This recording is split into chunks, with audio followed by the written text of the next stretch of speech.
যারা আল্লাহ রাব্বুল আলামিনের মনোনীত বান্দা হবে, আল্লাহ পাকের যারা নেককার বান্দা হবে, তাদের মৃত্যুর অবস্থাটা কেমন হবে?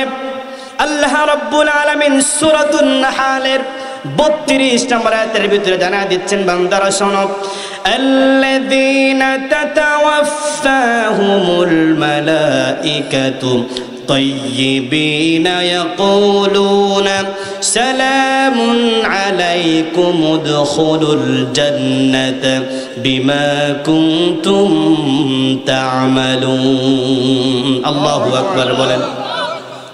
আল্লাহ রাব্বুল আলামিন জানা দিলেন, বান্দা শোনো, আল্লাযীনা তাতাওয়াফাহুমুল মালাইকাতু তাইয়্যিবিন, ফেরেশতারা যখন কারোর ইন্তেকাল, কারোর জীবন কবজ করতে যায়, কারোর জানটা কবজ করে, ওই ব্যক্তিটা যদি পবিত্র অবস্থায় অর্থাৎ ইমানি হালতে, ইমানি অবস্থায় শিরক করে নাই, গুনাহ করে নাই, ওই ব্যক্তিরা ইমানি হালতে রয়েছে, এমন অবস্থায় যখন ফেরেশতা তার জানটাকে কবজ করতে যায়, আল্লাহ পাক বলেন ওখানে গিয়ে সে বলে ইয়াকুলুনা সালাম, আল্লাহ পাক বলতেছেন ফেরেশতা গিয়ে তার মুমিন বান্দাকে সালাম জানায়। সুবহানাল্লাহ।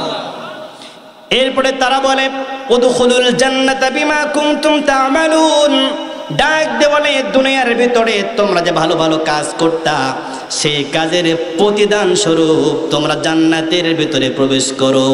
সুবহানাল্লাহ।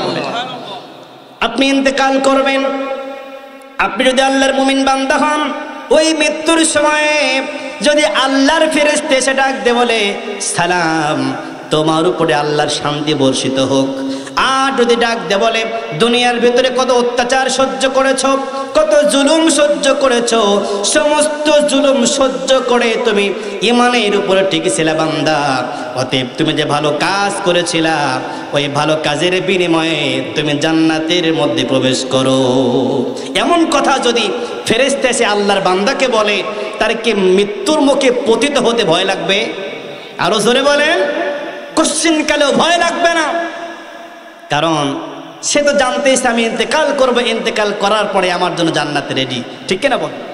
সূরাতু হামিম আস-সিজদা, যে সূরাটাকে সূরাতুল ফুসসিলাত বলা হয়, এই সূরার 30 নম্বর আয়াতের মধ্যে রব্বুল আলামিন জানা দিচ্ছেন, বান্দা শোনো, ইন্নাল্লাযীনা ক্বালু রাব্বুনাল্লাহু সুম্মা ইসতাকামু تتنزل عليهم الملائكة ألا تخافوا ولا تحزنوا وأبشروا بالجنة التي كنتم توعدون. الله أكبر বলেন। আল্লাহ রাব্বুল আলামিন কোরআনুল কারীমের ভিতরে আমাদেরকে জানায় দিচ্ছেন, বান্দা শোনো, ইন্নাল্লাযীনা ক্বালু রাব্বুনাল্লাহ, আল্লাহ রাব্বুল আলামিন জানা দিচ্ছেন, যে ব্যক্তি বলে আমার রব হচ্ছে আল্লাহ, আমাদের রব কে? আল্লাহ। আর জোরে বলেন কে? আল্লাহ। আমার আপনার রব কে? আল্লাহ। আল্লাহ সুবহানাহু ওয়া তাআলা। শুধু এটা বললেই চলবে না, আল্লাহ পাক বলতেছেন সুম্মা ইসতাকামু, এরপরে এই কথার উপরে অবিচল থাকে, অটল থাকে। তার মানে হলো যখন থেকে আপনি আপনার রবকে রব বলে স্বীকার করবেন, আল্লাহকে রব বলে মেনে নেবেন, আল্লাহকে রব বলে মেনে নেওয়ার সাথে সাথে আল্লাহ পাকের যত আদেশ আছে, যত নিষেধ আছে, সবগুলোকে আপনার মেনে নেওয়া লাগবে, ঠিক কিনা বলেন? আল্লাহকে রব বলে মেনে নিয়েছেন, আবার চিন্তা করতেছেন আমি অভাবে পড়ছি আর আল্লাহ বলে সুদ খাওয়া যাবে না, এটা কোনো কথা হলো? তাহলে কি আপনি আল্লাহর উপরে অবিচল থাকলেন? কথা বলেন। আর এই সর্বনাশ, কত সুন্দর সুন্দর পাখি জামা, কত সুন্দর সুন্দর জামা, কত সুন্দর সুন্দর ড্রেস আমার স্ত্রী, আমার বোন পরে পরে ঘুরবে, আর আল্লাহ বলে পর্দায় থাকা লাগবে, এটা কোনো কথা? নাউজুবিল্লাহ। নাউজুবিল্লাহ বলতে পারেন না? এটা বললে কি আপনি আল্লাহর উপরে অবিচল থাকলেন? সর্বনাশ। সকাল বেলায় যেই শীতের শীত, যেই কনকনা শীত, আর যেই ঠান্ডা পানি, এই ঠান্ডা পানি দিয়ে ওযু করে নাকি ফজরের নামাজ পড়া লাগবে। আল্লাহর প্রতি, আল্লাহর কি মানুষের প্রতি একটু দয়া মায়াও নাই? নাউজুবিল্লাহ বলেন। এই কথাগুলা যদি আপনি বলেন, তাহলে আল্লাহ পাক যে বলেন ইন্নাল্লাযীনা ক্বালু রাব্বুনাল্লাহ, নিশ্চয়ই যারা বলে আমাদের রব আল্লাহ, এরপরে কি সুম্মা ইসতাকামু, এরপরে এর উপরে অবিচল থাকে, অটল থাকে। আপনি মনে করতেছেন যে হ্যাঁ আমি তো আল্লাহকে মেনেই নিয়েছি, আমি তো এর উপরে অবিচলে আসি, কিন্তু খোঁজ করলে দেখা যায় আপনি নামাজ পড়েন না। আপনি আপনার এই স্ত্রীকে, আপনার মেয়েকে, আপনার বোনকে আপনি পর্দায় রাখেন না। রমজান মাস আসলে আপনি রমজানের রোজা পালন করেন না। মসজিদ থেকে হাইয়া আলাস সালাহ বলে ডাক দেয়, আপনি নামাজ পড়তে আসেন না। তাহলে কি আপনি সত্যি সুম্মাস্তাকামু, আপনি অবিচল আছেন? অবিচল আছেন আপনি? অবিচল নাই। আপনি নিজেকে মুসলমান বলে দাবি করেন ঠিক, কিন্তু মুসলমানের যে দায়িত্ব রয়েছে এটা আপনি পূরণ করতে পারেন নাই। আপনি নিজেকে মুসলমান দাবি করেন কোন দিক দিয়ে? আপনি নামাজ পড়েন না, ইসলামের সাথে আপনার কোনো সম্পর্ক নাই, আপনি নিজেকে মুসলমান দাবি করেন কোন দিক থেকে আমাকে বলেন তো? অথচ রাসূল বলছেন যে যে ব্যক্তি নামাজ পড়ে এ হচ্ছে আল্লাহর বান্দা, আর যে ব্যক্তি নামাজ পড়েন সরাসরি কুফরি করলো কার সাথে? জোরে বলেন, বাইনাল আবদি ওয়াল কুফরি তারকুস সালাহ। আল্লাহ রাসূল বলেছেন বান্দা এবং কুফরের মধ্যে পার্থক্য হচ্ছে নামাজ। আপনি নামাজ পড়লেন না, নিজেকে মুসলমান বলে দাবি করছেন, আবার আপনাকে কেউ মুনাফিক বললে আপনার শরীর একদম তেলে বেগুনে জ্বলে ওঠে। আমি মুনাফিক মানে আমার বাপ মুসলমান, আমার দাদা মুসলমান, আমার 14 গোষ্ঠী মুসলমান, আমি মুসলমান না মানে? আছে না নাই? আরো জোরে বলেন। নামাজ পড়তে হবে। কি পড়তে হবে? আমি শুনতেছিলাম আপনাদের পাড়ার অনেকেই নাকি আগে নামাজ পড়তো। আমি খানা খাইতে খাইতে কথাটা শুনলাম, আগে নাকি অনেকেই নামাজ পড়তো, এখন নাকি কোন এক পীরের খোঁজ পাইছে, ওই পীরের কাছে গেলে নাকি নামাজ লাগে না। নাউজুবিল্লাহ বলবেন না? এমন কোন পীর আছে যে পীর বলবে আমার দরবারে মুরিদ হলে নামাজ রোজার দরকার নাই, আমাকে টাকা দাও, পয়সা দাও, আমারে খুশি করো, আমি তোমারে জান্নাতে নিয়ে যাব? এমন কথা যদি কেউ বলে সে কি ভালো না খারাপ? আরো জোরে বলেন। সে 1 নম্বরের খাঁটি শয়তান, ঠিক কিনা? জোরে করে বলে। যদি এমন কোন পীর আপনার এলাকার আশেপাশে আসে, সে যদি মানুষকে নামাজ থেকে দূরে সরাতে থাকে, তাহলে আপনাদের দায়িত্ব হলো সেই পীরের দরবারে গিয়ে নিজের পায়ের স্যান্ডেল খুলে তাকে পিটাইতে পিটাইতে এলাকা ছাড়া করা, ঠিক কিনা? জোরে করে বলে। বেটা নিজেও জাহান্নামে যাবে, আবার এলাকার মানুষকে নামাজি থেকে বেনামাজি বানায়া এদেরকেও জাহান্নামে পাঠায় দিবে। এই সুযোগটা কাউকে দেওয়া যাবে না। 5 ওয়াক্ত নামাজ পড়া লাগবে, ঠিক কিনা বলে? আল্লাহ পাক সেটাই বলছেন, যারা বলে আমাদের রব হচ্ছে আল্লাহ, অতঃপর এই কথার উপরে অটল থাকে, অবিচল থাকে, ঠিক কিনা? জোরে করে বলে। যদি এমন কেউ থাকতে পারে, তাদের ব্যাপারে আল্লাহ রাব্বুল আলামিন জানা দিলেন, বান্দারা শোনো, তাতানাজ্জালু আলাইহিমুল মালাইকাতু আল্লা তাখাফু ওয়া লা তাহজানু। আল্লাহ রাব্বুল আলামিন বলছেন, যখন তাদের মৃত্যুর সময় হয়ে যায়, রব্বুল আলামিন তাদের কাছে ফেরেশতা পাঠান। ওই ফেরেশতাগুলো এসে আল্লাহর ওই প্রিয় বান্দাকে ডাক দিয়ে বলতে থাকে, আল্লাহর বান্দা শোনো, আল্লাহ তাখাফু, তোমার কোনো ভয় নাই, ওয়ালা তাহজানু, তোমার কোনো চিন্তাও নাই, বরং শোনো, ওয়া আবশিরু বিল জান্নাতিল্লাতী কুনতুম তুআদুন। আল্লাহু আকবার বলেন। ফেরেশতা ডাক দিয়ে বলে, আল্লাহর বান্দা, বরং তোমাদের যে ভালো কাজ তোমরা করো, এই ভালো কাজের বিনিময়ে তোমাদেরকে জান্নাতের প্রতিশ্রুতি দেওয়া হতো, সেই জান্নাতের সুসংবাদ গ্রহণ করো। সুবহানাল্লাহ পড়েন। একটু চিন্তা করেন, যে ব্যক্তি আল্লাহর নেককার বান্দা হবে, আল্লাহ তাআলা নিজে বলতেছেন, ফেরেশতা গুলেশতাকে বলবে তোমার ভয় নাই, চিন্তাও নাই। আমার ভাইয়েরা, এমন যদি হয় মৃত্যুর সময় আপনি চিন্তা করতেছেন আমার ইন্তেকাল হয়ে গেলে আমাকে কবরে একা একা থাকা লাগবে, আমার কি অবস্থা হবে? আমার ভাইয়েরা, কিন্তু আপনি কি জানেন, যে ব্যক্তি আল্লাহ পাকের প্রিয় বান্দা হবে, তাদের ব্যাপারে রাসূলুল্লাহ সাল্লাল্লাহু আলাইহি ওয়াসাল্লাম হাদিসের মধ্যে কি বলেছেন?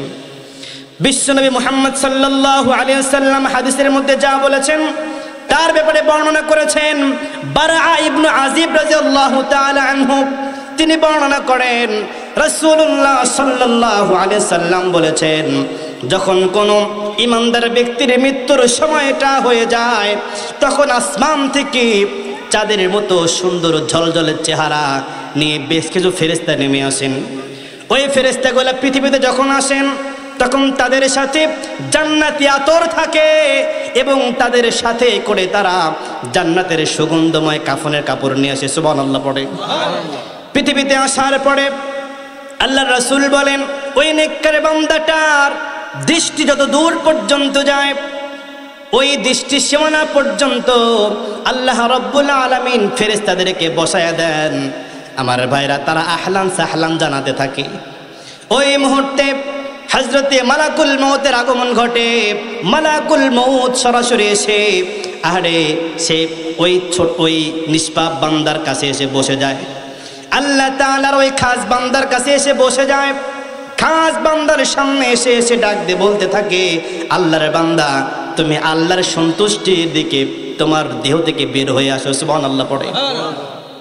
আমার ভাইয়েরা, বিশ্বনবী বলেন যেমন করে মস্কো থেকে পানিটা টপ টপ করে পড়ে, পানির যেমন কষ্ট হয় না, পানি একদম নিমিষেই একদম পাত্র থেকে জমিনের মধ্যে পড়ে যায়, ঠিক তেমনি ভাবে যে ব্যক্তি ইমানদার হবে তার মৃত্যুটা যখন হবে ঠিক তেমনি ভাবে এরকম সুন্দরভাবে বিনা কষ্টে তার ইন্তেকাল হয়ে যায়। সুবহানাল্লাহ পড়ে। তার কোনো কষ্ট হয় না। আমার ভাইরা, সুন্দরভাবে ইমানদার ব্যক্তির মৃত্যুটা হয়ে যায়।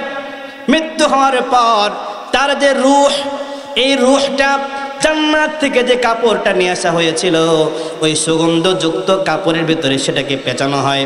আমার ভাইয়েরা, ফেরেশতাগুলো নিয়ে এটা আসমানে উঠতে থাকে। আসমানে ওঠার পরে সুগন্ধ ছড়ায় পড়ে চতুর্দিকে। ফেরেশতারা ডাক দিয়ে বলে, এটা কার রূহ? তখন একদম পৃথিবীর বুকে অমুকের ছেলে অমুক এভাবে পরিচয় দেওয়া হয়। পরিচয় দিয়ে বলা হয় অমুকের ছেলে অমুকের রূহ।